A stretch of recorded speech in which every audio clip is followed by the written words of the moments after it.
नमस्कार दोस्तों, स्वागत है आपका रक्षा एकेडमी के यूट्यूब चैनल पर। मैं सैफ शुभम दुबे। हम जो यहाँ पर एक सीरीज़ स्टार्ट करने जा रहे हैं, बेसिकली ये सीरीज़ डील करेगी हमारा जो पूरा का पूरा भारत का संविधान है, द कॉन्स्टिट्यूशन ऑफ इंडिया, और उसके अंदर जितनी ज़्यादा इम्पोर्टेंट कॉन्स्टिट्यूशनल पोस्ट हैं, जैसे कि प्रेसिडेंट ऑफ इंडिया, गवर्नर्स सभी राज्यों के, उसके अलावा चीफ जस्टिस ऑफ इंडिया, साथ ही साथ जो बेसिकली मध्य प्रदेश में सीएम जो भी आए, प्राइम मिनिस्टर, तो ये सारी जो लिस्ट हैं हम यहाँ पर कवर करेंगे। लेकिन उसके साथ साथ एसेंशियली हम क्या और चीज़ें कवर करेंगे, तो हम सबसे पहले देखेंगे यहाँ पर कि जैसे प्रेसिडेंट ऑफ इंडिया है, सो प्रेसिडेंट से रिलेटेड कॉन्स्टिट्यूशन में कुछ प्रावधान दिए हुए हैं, तो उन पर भी एक छोटा छोटा हाईलाइट देखते चलेंगे, जो कि हमारे प्रीलिम्स में पहली बात तो फैक्चुअल बेसिस पर डेटा को कवर करेंगे, और जो हम लिस्टिंग देखते चलेंगे सो वो एक तरीके से एनालिटिक्स को कवर करते चलेंगे, क्योंकि हमने प्रीवियस कुछ ईयर्स में पैटर्न देखा है जहाँ पर वो किसी पर्टिकुलर पर्सन जो कि रहते हैं, जैसे कि किसी भी लिस्ट में से आ सकते हैं, चाहे वो गवर्नर या फिर प्रेसिडेंट, उनके बारे में थोड़ा डिटेल्ड पूछा जाता है। सो हमें इस बात में जानकारी होनी चाहिए। सो बेसिकली हमारी इस सीरीज़ का मोटो यही रहेगा कि हम जो भी कॉन्स्टिट्यूशनल पोस्ट कर रहे होंगे उसमें हर एक पर्सन के बारे में थोड़ा डिटेल्ड एनालिसिस करेंगे। इसके अलावा जो कॉन्स्टिट्यूशनल पोस्ट है उन पर क्या पॉइंट रिलेटेड हो सकते हैं उनके बारे में जानेंगे। हमारी इस सीरीज़ में सबसे पहली जो लिस्ट है जो हम कवर करेंगे, it is all about the presidents of India, जो कि हम देखेंगे 1947 से लेके 2021 तक पूरी लिस्ट भारत के कौन कौन प्रेसिडेंट रहे हैं, फर्स्ट प्रेसिडेंट से लेकर करंट प्रेसिडेंट तक की। सो बेसिकली ये लिस्ट 1947 के बाद से लेके 2021 तक की है, जिसको हम कवर करेंगे। लेकिन उससे पहले हम थोड़ा सा एक हाईलाइट देखेंगे कि what is all about the president of India. ये भारत के कॉन्स्टिट्यूशन के किस पार्ट में, कौन से आर्टिकल्स में इनके बारे में मेंशन किया गया है। सो सबसे पहले अगर हम बात करेंगे आर्टिकल 52 टू 78 जो है किसके, part 5 of the Indian constitution. हमने देखा है भारत का जो संविधान है या कॉन्स्टिट्यूशन है वो कई पार्ट्स में डिवाइडेड है, तो उसमें जो पार्ट 5 है वो किससे डील करता है, it deals with the union executive. ये यूनियन एग्जीक्यूटिव से डील करता है। यूनियन एग्जीक्यूटिव बेसिकली क्या क्या कंटेन करती है, सबसे पहले तो उसमें हमें प्रेसिडेंट के बारे में जानने को मिलता है, इसके अलावा वाइस प्रेसिडेंट के बारे में जानने को मिलता है, साथ ही साथ प्राइम मिनिस्टर की पोस्ट जो है उसके बारे में हम जानते हैं, काउंसिल ऑफ मिनिस्टर्स जो कि प्राइम मिनिस्टर को हेल्प करती है या प्रेसिडेंट को हेल्प करती है combined with the prime minister, साथ ही साथ attorney general of India. So ये 52 आर्टिकल से लेकर आर्टिकल 78 तक जो है भारत के पूरे एग्जीक्यूटिव, ठीक है, जिसको अगर बोला जाए कार्यपालिका के बारे में बताया जाता है। एग्जीक्यूटिव क्या होती है, जो भी लॉज पार्लियामेंट बनाती है उनको ग्राउंड लेवल पर एग्जीक्यूट करने का काम किसका होता है। So it is basically the work of the executive. Executive में हम बात करेंगे, उसमें सबसे पहले हम प्रेसिडेंट के बारे में देखेंगे।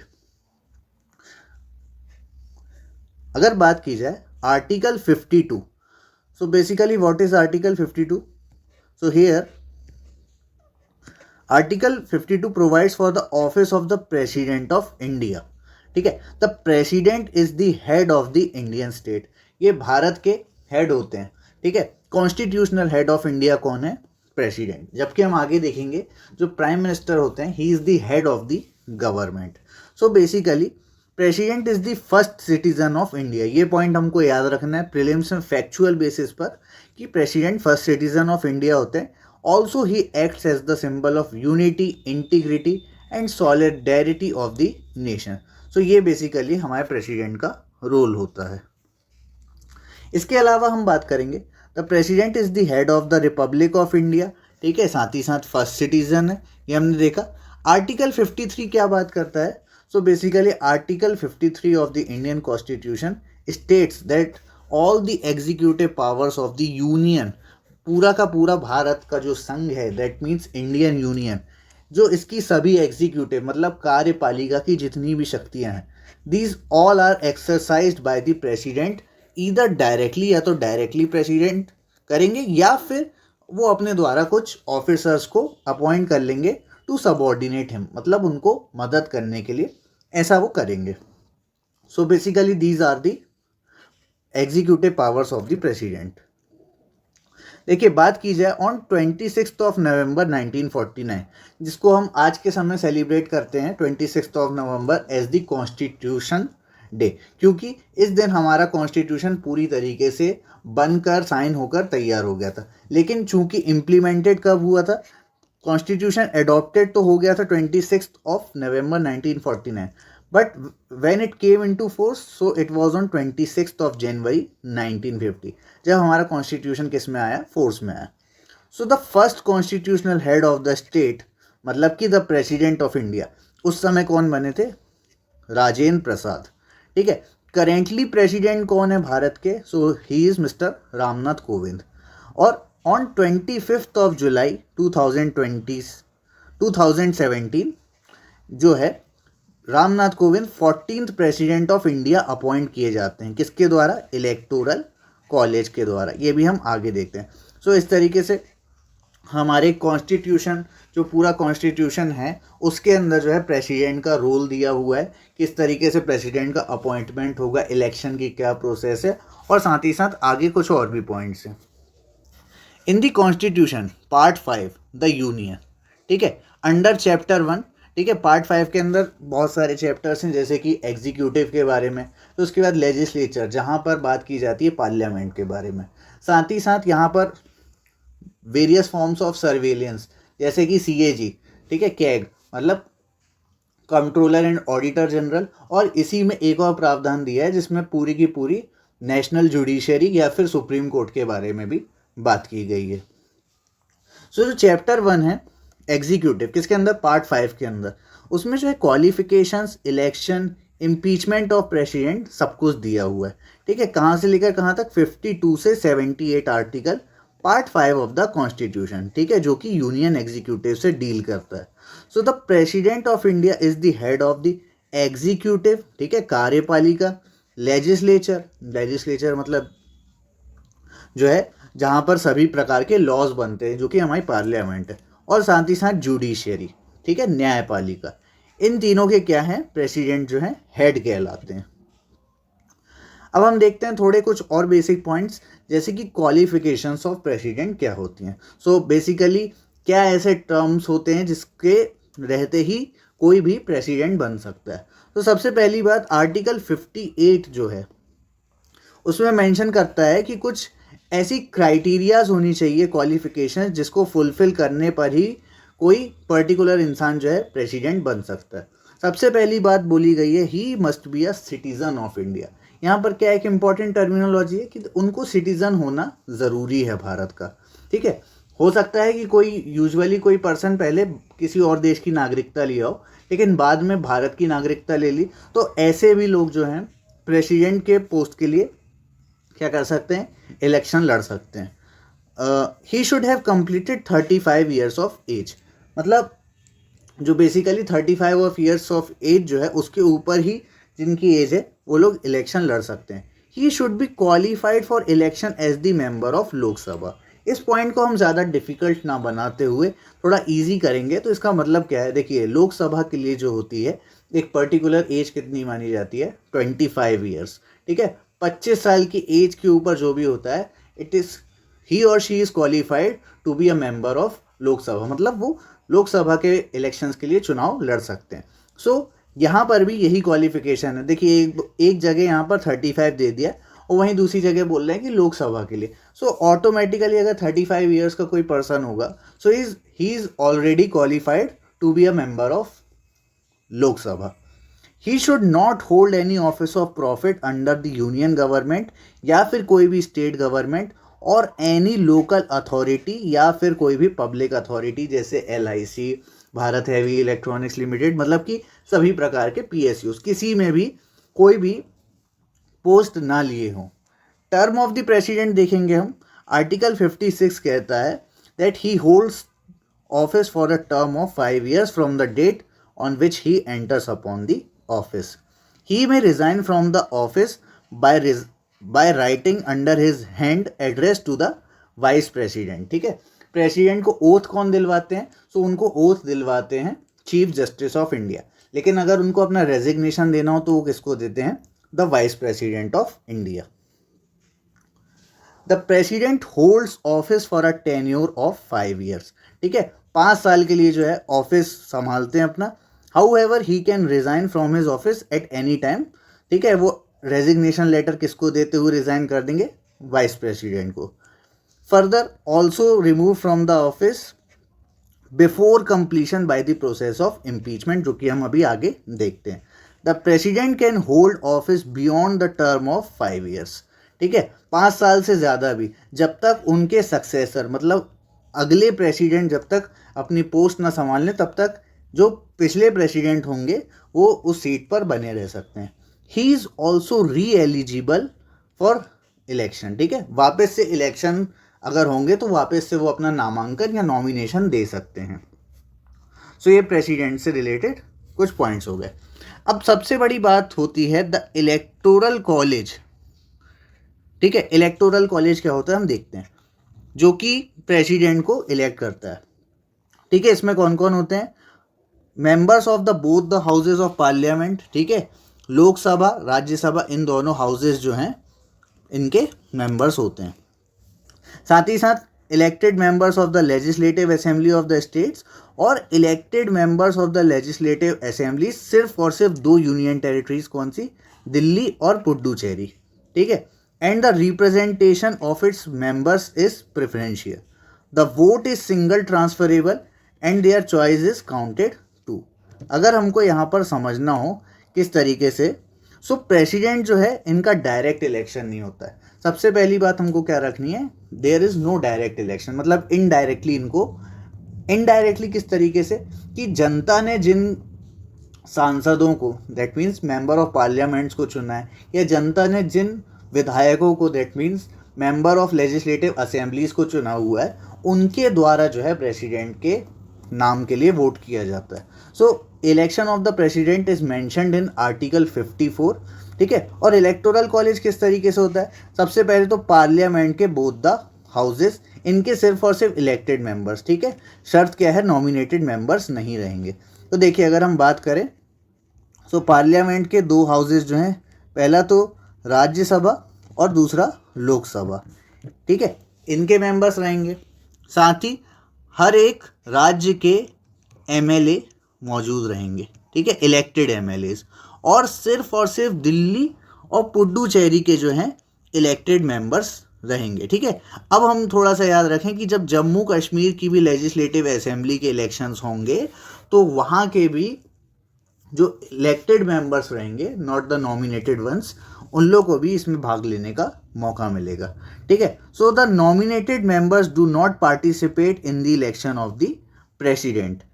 और जब भी कोई असेंबली कहीं भी डिसॉल्व हुई हो, the members cease to be qualified to vote in the presidential election. मतलब जैसे अभी अगर हम बात करके चलें कि जम्मू कश्मीर में असेंबली डिसॉल्व है, सो ऐसे में वहाँ के जो मेंबर्स हैं उनको जो है नहीं माना जाएगा कि वो वोट देने आएंगे। तो ये कुछ छोटे छोटे प्रावधान हैं जो कि हमको याद रखने चाहिए। अब सबसे इम्पॉर्टेंट हम बात कर लेते हैं the impeachment of the president. Impeachment किसके अंदर दिया हुआ है? So it is given under article 61। ठीक है, president can be impeached from the office for violation of the constitution.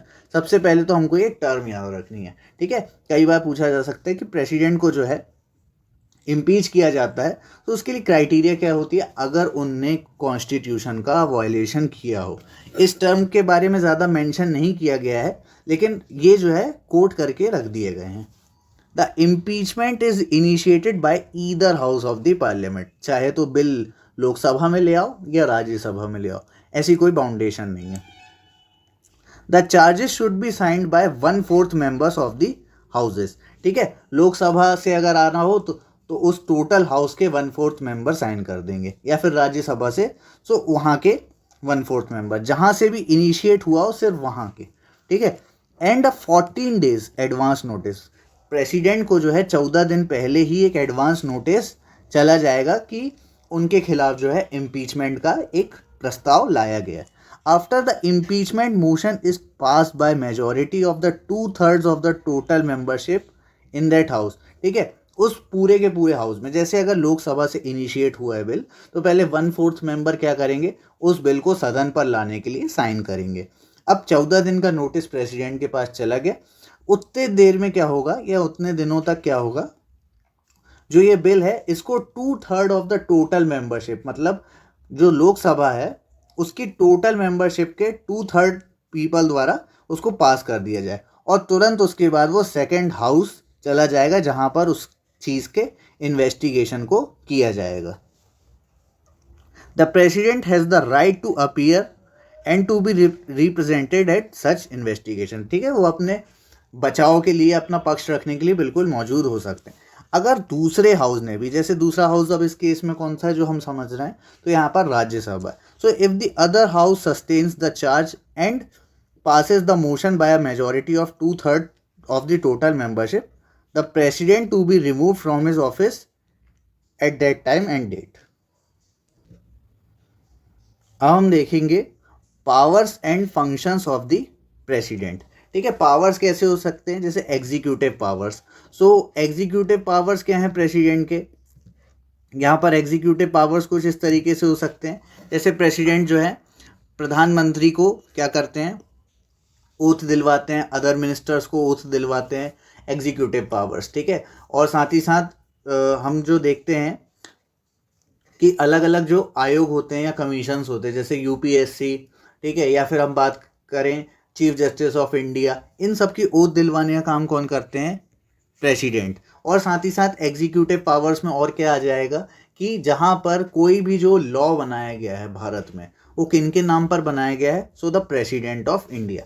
Financial powers क्या हैं, ठीक है, कि मनी बिल जो है इनकी प्रायर रिकमेंडेशन से इंट्रोड्यूस होता है। सो ऐसे कुछ पॉइंट्स हैं। डिप्लोमेटिक पावर्स मतलब कि हमारे जो एम्बेसडर्स हैं उनको भेजना, पीस ट्रीटी साइन करना, ये सब जो है प्रेसिडेंट के हाथों में रहता है। इमरजेंसी पावर्स हम देखते हैं आगे। उसके अलावा लेजिस्लेटिव पावर्स, लेजिस्लेटिव पावर्स क्या हैं, जैसे कि पार्लियामेंट को समन करना, ठीक है, पार्लियामेंट का प्रोरोगेशन करना। जुडिशियल पावर्स, जहाँ पर प्रेसिडेंट आर्टिकल 143 के तहत सुप्रीम कोर्ट से किसी भी लॉ के ऊपर सलाह मांग सकते हैं। मिलिट्री पावर्स मतलब जो हमारे तीनों फोर्सेस हैं, एयरफोर्स, आर्मी, नेवी, इनके कमांडर इन चीफ कौन है, सो हमारे प्रेसिडेंट जो है इनके कमांडर इन चीफ कहलाते हैं। अब हम देखते हैं pardoning power of the president, मतलब प्रेसिडेंट का क्षमा करने का पावर, ठीक है, pardoning power of the president किस में दिया हुआ है, आर्टिकल नंबर 72 में। सबसे पहला पार्डन, सबसे पहला है क्या, पार्डन, ठीक है। इसमें क्या होता है, it removes both the sentences and the convictions and completely absolves the offender from all the punishments and disqualification. जैसे अगर किसी कैदी को उम्र कैद की सज़ा मिली हो या फांसी की सज़ा मिली हो, अगर प्रेसिडेंट ने पार्डन कर दिया तो वो कैदी जो है हर एक सज़ा से मुक्त हो जाएगा, उसको कोई सज़ा नहीं दी जाएगी और फ्री कर दिया जाएगा। इसके बाद अगला है रेप्राइव। रेप्राइव मतलब it means a stay in the execution of the sentence pending a proceeding for pardon और कम्यूटेशन, ठीक है। किसी सज़ा को पार्डन करने के लिए रखा गया हो, स्टे पर रखा गया हो, तो उसको रेप्राइव कर दिया जाएगा, ठीक है। कोई भी सज़ा का एग्जीक्यूशन पर कुछ समय के लिए स्टे लगाना, दैट मीन्स रेप्राइव। फिर नेक्स्ट है रेमिशन। रेमिशन क्या होता है, the power of remission reduces the amount of sentence without changing its character. जैसे example, a sentence of rigorous imprisonment of 2 years may remitted to rigorous imprisonment of 1 year। यहाँ पे इसका कहने का तात्पर्य क्या है कि जो सज़ा का जो मैग्नीट्यूड है उसको चेंज नहीं किया जाएगा, बस उसके ड्यूरेशन को कम कर दिया जाएगा। रिगरस मतलब बहुत ही एक्सट्रीम लेवल की जो पनिशमेंट है, अगर वो 2 साल की दी जा रही है तो उसको कम करके 1 year कर दिया जाएगा रेमिशन के अंदर। इसके बाद अगला क्या, respite. The power to grant respite, इसका मतलब है awarding a lesser sentence instead of the prescribed penalty in view of some special facts, जैसे कि प्रेगनेंसी ऑफ वुमेन ऑफेंडर, ठीक है। इस केस में हम समझना चाहें कि जैसे कोई इंसान जो है जिसने गुनाह किया है, वो जैसे एक प्रेग्नेंट वीमेन है, सो उनको उस मैग्नीट्यूड की सज़ा ना देते हुए थोड़ा सा सज़ा का मैग्नीट्यूड कम कर दिया जाए, और साथ ही साथ जो ड्यूरेशन है वो भी कम कर दिया जाए। इसके बाद अगला है commutation. It merely substitutes one form of punishment to a lighter form. जैसे कि किसी को अगर फांसी की सज़ा या डेथ सेंटेंस सुनाया गया हो, इट मे बी कम्यूटेड या फिर चेंज्ड टू रिगरस इम्प्रिजनमेंट। ठीक है, अगर रिगरस इम्प्रिजनमेंट दी हुई हो तो उसको एक सिंपल प्रकार की इम्प्रिजनमेंट बना सकते हैं। सो हमने पार्डन, रेप्राइव, रेमिशन, रेस्पाइट, कम्यूटेशन, ये जो है 5 अलग अलग प्रकार देखे किसके, pardoning power of the president, जो कि आर्टिकल 72 में दिए हुए हैं। इसके बाद है इमरजेंसी पावर्स। ठीक है, the president of India can proclaim emergency in 3 conditions after getting written recommendation of the cabinet. पहले ओरल रिकमेंडेशन चलता था, लेकिन बाद में बहुत सारे चेंजेस हुए और उसके बाद जो है रिटन रिकमेंडेशन को कंपलसरी कर दिया। सबसे पहली आती है नेशनल इमरजेंसी। ठीक है, किसके अंदर, आर्टिकल 352 के अंदर, जिसमें it is arising out of war, external aggression और armed rebellion within the country. ठीक है, अगर देश के अंदर वॉर छिड़ जाए, मतलब बाहर के थ्रू वॉर छिड़ जाए, एक्सटर्नल एग्रेशन, या फिर अंदर ही किसी ने हथियार उठा लियो, आर्म्ड रिबेलियन शुरू हो गई हो, सो नेशनल इमरजेंसी आर्टिकल 352 के तहत लगेगी। कॉन्स्टिट्यूशनल इमरजेंसी, जिसको प्रेसिडेंट रूल भी बोला जाता है, ये कब लगता है, आर्टिकल 356 के अंदर आता है, जिसमें arising out of the failure of the constitutional machinery of the state. ठीक है, इसको प्रेसिडेंट रूल भी बोलते हैं। फाइनेंशियल इमरजेंसी क्या है, जब देश में वित्तीय संकट या फिर फाइनेंशियल इमरजेंसी आ गई हो, आर्टिकल 360 में है, arising out of threat to financial stability और क्रेडिट इन इंडिया। भारत में 1991 में इस प्रकार की इमरजेंसी लग सकती थी, लेकिन कहीं ना कहीं हमारी कुछ न्यू पॉलिसीज़ जैसे कि एलपीजी रिफॉर्म्स और साथ ही साथ हमारा आईएमएफ के साथ कोलैबोरेशन करते हुए एक लोन को प्रस्तावित करवाना, उसके कारण जो है फाइनेंशियल इमरजेंसी हमारे देश में देखने को नहीं मिली। देखिए, डिक्लेरेशन ऑफ नेशनल इमरजेंसी हमारे देश में कब कब हुआ है, तो सबसे पहली इमरजेंसी जो है it was declared in 1962 due to the Chinese aggression. ठीक है, 1962 में जो इंडो चाइना वॉर हुआ था उसके कारण। सेकेंड इमरजेंसी 1971 में देखने को मिली, जब इंडो पाक वॉर हुआ था। और थर्ड इमरजेंसी जो थी इट वाज डिक्लेयर्ड इन 1975, और तब एक वर्ड यूज़ किया जाता था, इंटरनल डिस्टर्बेंस। ठीक है, उसके कारण हुई, लेकिन अब उस वर्ड को चेंज करके क्या कर दिया गया है, आर्म्ड रिबेलियन, क्योंकि बहुत सारी टेक्निकलिटीज़ हैं उसके अंदर, जिसके कारण ये सब चीज़ें करनी पड़ी। अब हम एक और कॉन्सेप्ट देखेंगे, उसके बाद हम अपने प्रेसिडेंट की लिस्ट करेंगे। तो टाइप्स ऑफ वीटो हम देखते हैं। सबसे पहला वीटो होता है, पहली बात तो हम समझे वीटो क्या होता है। वीटो मतलब होता है किसी भी प्रकार का कोई बिल पास होकर उसमें आखिरी में प्रेसिडेंट के सिग्नेचर लगते हैं, इस चीज़ को होल्ड पर लगाना या वापस से भेजना, इसको कहा जाता है वीटो। सो एब्सोल्यूट वीटो यहाँ पर क्या है, withholding of assent to the bill passed by the legislature. ठीक है, मतलब बिल पर साइन ना करना, उसको अपने साथ होल्ड करके रख लेना। ठीक है, लेजिस्लेचर जब उसको भेजती है। क्वालिफाइड वीटो क्या होता है, सेंडिंग बैक अ बिल। ठीक है, मतलब एक बिल जैसे जो दोनों हाउसेज लोकसभा राज्यसभा से पास होके प्रेसिडेंट के पास आया, लेकिन प्रेसिडेंट क्या करेंगे, उसको एक बार जो है वापस भेजेंगे कि इसमें आप कुछ रिकरेक्शन कर लीजिए, कुछ चेक कर लीजिए। पार्लियामेंट उसको चेक करके अपडेट किए बिना या करके वापस से अगर प्रेसिडेंट के पास भेजेगी, सो कहीं ना कहीं उनको ये चीज़ पास करनी पड़ेगी। सो ये प्रेसिडेंट के पावर को ओवरराइड कर सकती है पार्लियामेंट, यहाँ पर ये प्रावधान है। इसके बाद है सस्पेंसिव वीटो।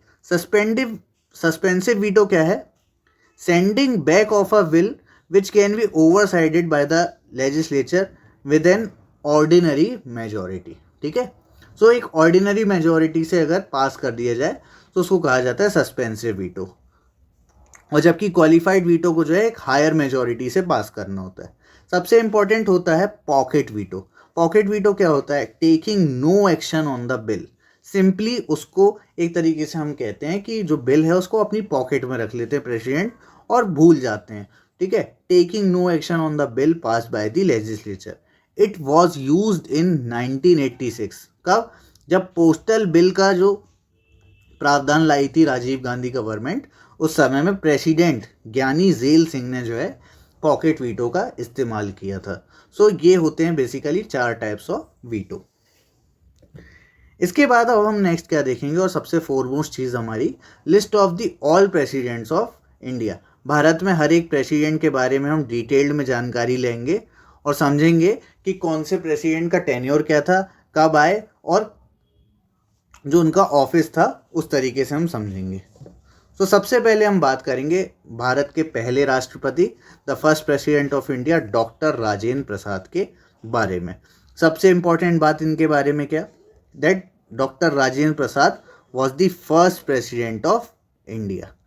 टेन्योर देख लेते हैं, 26 जनवरी 1950 से लेकर 13 मई 1962। सबसे लंबे टेन्योर की बात की जाए, ऑलमोस्ट 12 ईयर्स, ठीक है। Doctor Rajendra Prasad was the first president of India who has worked as the president for almost 2 terms, ठीक है। ऑलमोस्ट क्या, 2 टर्म्स के लिए जो है प्रेसिडेंट बने doctor Rajendra Prasad. He was also the president of the constituent assembly. Constituent assembly मतलब वो असेंबली जिसने हमारे पूरे कॉन्स्टिट्यूशन को बनाया, ठीक है। सो उस कॉन्स्टिट्यूएंट असेंबली के भी वो अध्यक्ष थे या प्रेसिडेंट थे। And the leader, chief leader of the Indian independence movement, Bharat के आज़ादी के आंदोलनों में भी एक चीफ लीडर थे। He was awarded the Bharat Ratna in 1962।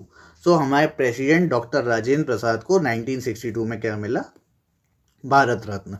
इसके अलावा इन्होंने 2 टर्म्स तक जो है क्या की, प्रेसिडेंटशिप को होल्ड करके रखा और भारत के पहले प्रेसिडेंट थे। सो ये हमने इनके बारे में कुछ फैक्ट्स जाने। नेक्स्ट हम आगे बढ़ते हैं, हमारे अगले प्रेसिडेंट कौन है, doctor Sarvepalli Radhakrishnan. So doctor Sarvepalli Radhakrishnan was born on 5 सितंबर 1888, ठीक है। इसी दिन को हम किस दिन के रूप में मनाते हैं, टीचर्स डे के रूप में मनाते हैं। He was awarded the Bharat Ratna in 1954, ठीक है। हम अगर बात करें भारत के पहले वाइस प्रेसिडेंट कौन थे, ठीक है, तो डॉक्टर सर्वपल्ली राधाकृष्णन। और भारत के दूसरे प्रेसिडेंट कौन है, डॉक्टर सर्वपल्ली राधाकृष्णन। इनके बारे में हमें ये पॉइंट्स याद रखने हैं। तीसरे नंबर पर बात करेंगे डॉक्टर जाकिर हुसैन, ठीक है। डॉक्टर जाकिर हुसैन के बारे में हम सबसे पहला पॉइंट क्या याद रखेंगे, that he was the first Muslim president of India, ठीक है। पहले मुस्लिम प्रेसिडेंट के रूप में भारत के थे वो, ठीक है। इनका टर्म क्या था, 1967 से लेकर 1969। क्यों इतना कम टर्म क्यों था, तो हम इसके बारे में देखते हैं। So he was the first Muslim president of India. और सबसे बड़ी बात कि अपने ऑफिस में रहते हुए, मतलब अपनी पोस्ट पर रहते हुए भी ही इनकी क्या हो गई, मृत्यु हो गई। He died in the post. The immediate vice president कौन थे, वीवी गिरी। अब भारत में प्रावधान क्या है, या फिर प्रेसिडेंट का प्रावधान क्या है कि अगर प्रेसिडेंट की डेथ हो जाती है तो ऐसे में तुरंत जो है वाइस प्रेसिडेंट को एक्टिंग प्रेसिडेंट बना दिया जाता है। सो वीवी गिरी को जो है एक्टिंग प्रेसिडेंट बना दिया गया, लेकिन वीवी गिरी को भी वापस से प्रेसिडेंट के इलेक्शन लड़ने थे।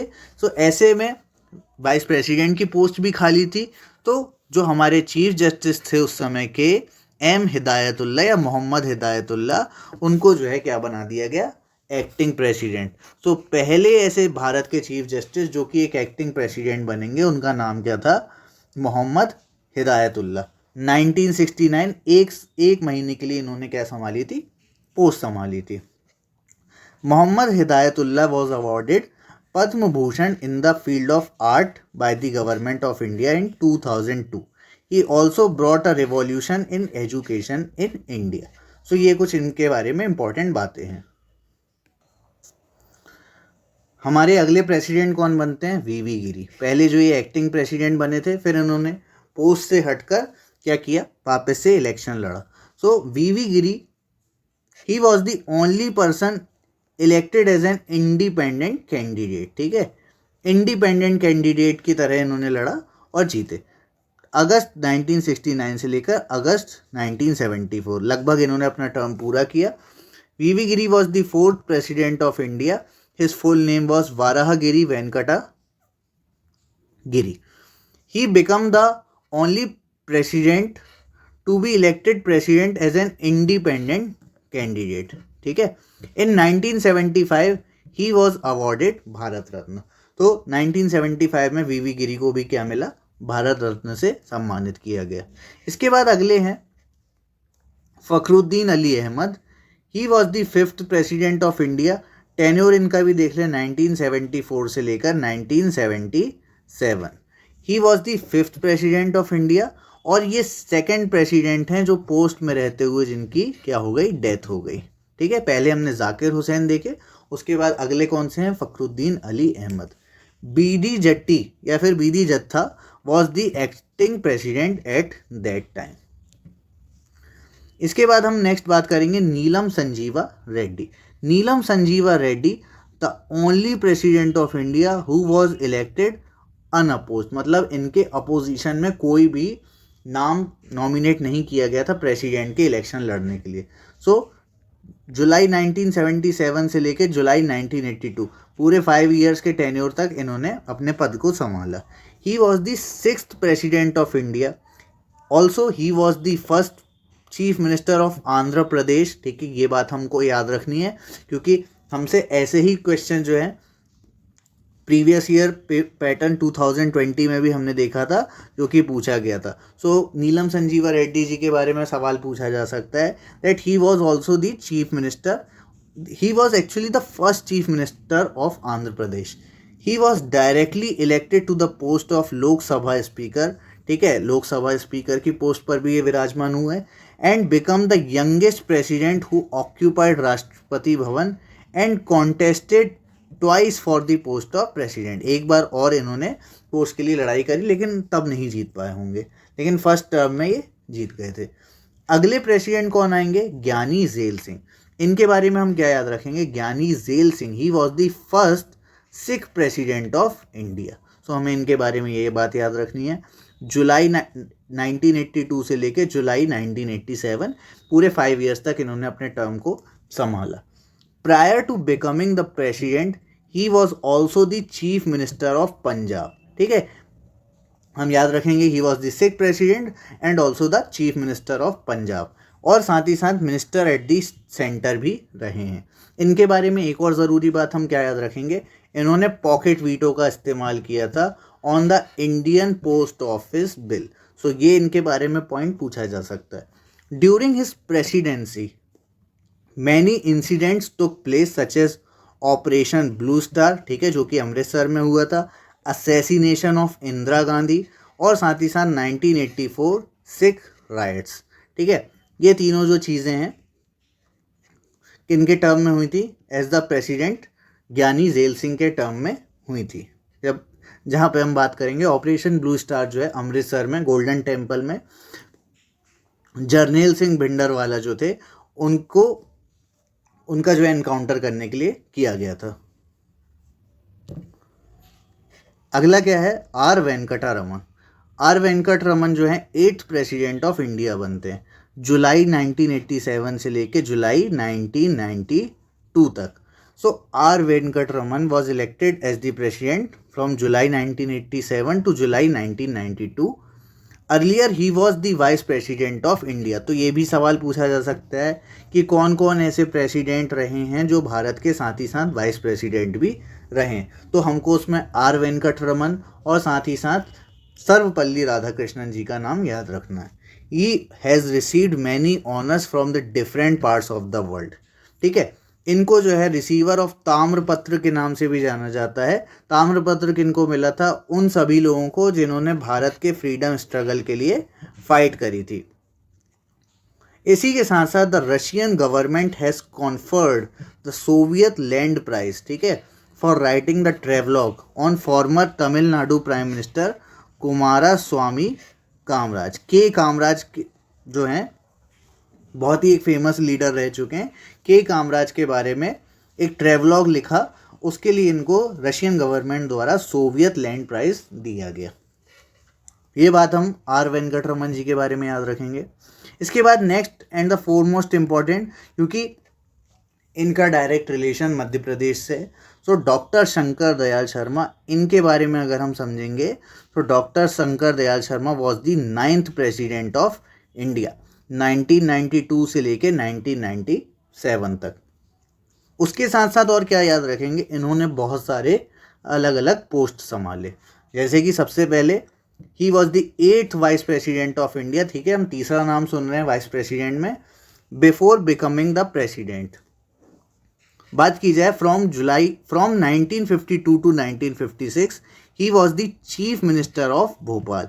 ठीक है, ये हम MPPSC के पर्सपेक्टिव में याद रखेंगे। साथ ही साथ कैबिनेट मिनिस्टर रह चुके हैं 1956 से लेकर 1967 तक। द इंटरनेशनल बार एसोसिएशन, जो कि एडवोकेट से रिलेटेड रहती है, it gave them living legend of law award of recognition due to multi achievements in the legal profession. ठीक है, इनका बहुत बड़ा हाथ है भोपाल शहर को जो है मध्य प्रदेश की राजधानी बनवाने में। नेक्स्ट हम बात करेंगे KR नारायणन के बारे में। KR Narayanan was the first Dalit president of India. ठीक है, इनके बारे में याद रखेंगे, पहले दलित प्रेसिडेंट भारत के कौन बने, KR नारायणन, जुलाई 1997 से लेकर जुलाई 2002 तक। So he was the first Dalit president of India and the first Malayali person to receive the highest office of the country. He was the first president to vote in the Lok Sabha elections and addressed the state assembly. ठीक है, सो ऐसे president जिन्होंने even state assemblies को भी जो है क्या किया, एड्रेस किया, वो बने KR नारायणन। नेक्स्ट हम बात करेंगे हमारे देश के सबसे फेमस प्रेसिडेंट, जिनका नाम हर कोई जानता है, even opposition leaders also respected him, doctor APJ Abdul Kalam. ठीक है, सबसे इम्पॉर्टेंट प्रेसिडेंट ऑफ इंडिया, क्योंकि इनके प्रेसिडेंट होने के साथ साथ भी बहुत सारे अचीवमेंट्स हैं। ठीक है, डॉक्टर APJ अब्दुल कलाम ये पहले साइंटिस्ट हैं जिनको भारत का प्रेसिडेंट बनाया गया। ठीक है, जुलाई 2002 से लेकर जुलाई 2007 तक इन्होंने अपने टेन्योर को संभाला। He came to be known as the missile man of India. ठीक है, मिसाइल मैन ऑफ इंडिया के नाम से भी जाने जाते हैं। क्यों जाने जाते हैं, क्योंकि इन्होंने जो है एक मिसाइल की पूरी जो सेट है उसको तैयार किया। हम थोड़ा सा एक ट्रिक फॉर्म में देखते हैं कौन कौन सी मिसाइल थी। ठीक है, हम बात करेंगे पटना। ठीक है, इस कोड वर्ड में हम समझेंगे पृथ्वी, अग्नि, त्रिशूल, नाग और आकाश, इन पांचों मिसाइल्स, ठीक है, का पूरा एक सेट बनाने वाले कौन थे, doctor APJ Abdul Kalam. He was the first scientist who took over the post of president and the first president of India who won the most votes। ठीक है, इनको इवन अपोजिशन से भी वोट्स आए, इतने ज़्यादा ये पॉपुलर थे। In his directional Rohini 1 satellites, Agni Prithvi missiles, these all were successfully launched. देखिए, पोखरण 2 न्यूक्लियर टेस्ट थे। पोखरण 1 कब हुए थे, 1974 में, इंदिरा गांधी के समय में। लेकिन पोखरण 2 कब हुए थे, 1998 में। ठीक है, इसी के बाद इनको जो है ही वॉज अवॉर्डेड दी भारत रत्न 1997। ठीक है, तो ये सारी इनकी जो अचीवमेंट्स थी, इनके कारण इनको भारत रत्न भी अवॉर्ड किया गया था। नेक्स्ट है श्रीमती प्रतिभा सिंह पाटिल। प्रतिभा सिंह पाटिल जो है, she was the first women president of India. ठीक है, जुलाई 2007 से लेके जुलाई 2012 तक इन्होंने अपने टेन्योर को संभाला। She was the governor of Rajasthan before becoming the president of India. ये बात हमें याद रखनी है कि वो इससे पहले क्या, राजस्थान की गवर्नर रह चुकी हैं। From 1962 to 1985 she was the member of the Maharashtra legislative assembly लगातार 5 times and was elected from Amravati to the Lok Sabha in 1991. Not only this, she was also the first women president to fly Sukhoi. So इनके नाम पे कई ज़्यादा records हैं और हमको यही छोटी छोटी बारीकियाँ जो है याद रखनी है कि इन्होंने सुकोई को जो है फ्लाई किया, साथ ही साथ पहली women president of India, Maharashtra legislative assembly से रह चुकी हैं, अमरावती लोकसभा सीट से आई थी, और साथ ही साथ राजस्थान की गवर्नर भी रह चुकी हैं प्रेसिडेंट पद से पहले। बात करेंगे हम अपने प्रणव दा या फिर प्रणब मुखर्जी के बारे में। ही was also the president of India, लेकिन उससे पहले इनके अचीवमेंट्स देख लें। जुलाई 2012 से लेकर जुलाई 2017 तक इन्होंने अपने पद को संभाला। He was the finance minister in the central government, ठीक है, यूपीए की गवर्नमेंट थी जब मनमोहन सिंह की गवर्नमेंट थी, उसमें क्या थे, फाइनेंस मिनिस्टर थे ये। Before contesting the presidential election he was awarded the best parliamentary award in 1997, Padma Vibhushan, India second highest civilian honour in 2008। तो इनको ये सारी अचीवमेंट्स मिली। He died on 31 August 2020 Monday at the age of 84, ठीक है, 2020 में इनकी डेथ हो गई।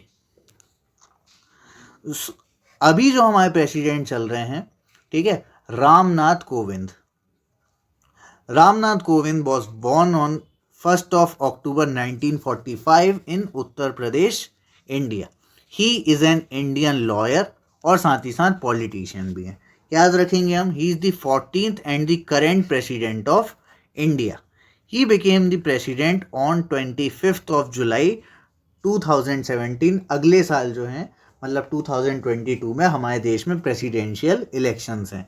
And he is a member of the Bharatiya Janata party. He is the former governor of Bihar, ये पॉइंट हम याद रखेंगे, ठीक है। उत्तर प्रदेश में जन्म हुआ, बिहार के गवर्नर रह चुके हैं। His approach towards political problems earned him praise across the political spectrum, ठीक है। बहुत ही जाने माने पॉलिटिशियन है और बहुत ही सधे हुए इंसान है। As a governor, his achievements were the creation of a judicial commission to investigate corruption in universities, ठीक है। एक जुडिशियल कमीशन जो है बनाया ताकि यूनिवर्सिटीज़ में करप्शन को रोका जा सके। बिहार के गवर्नर रह चुके हैं। सो इस तरीके से ये हमारे देश के करेंट प्रेसिडेंट हैं और 14th प्रेसिडेंट ऑफ इंडिया। सो यहाँ पर जो है पूरी लिस्ट मैंने अटैच कर दी है, जिसमें हमने देखा डॉक्टर राजेंद्र प्रसाद जो कि पहले president, longest tenure 12 years, doctor Radhakrishnan, ठीक है, इनके बारे में देखा, जो कि वाइस प्रेसिडेंट रह चुके हैं भारत के पहले। Zakir Hussain, first Muslim president, also he died in office, shortest tenure था इनका।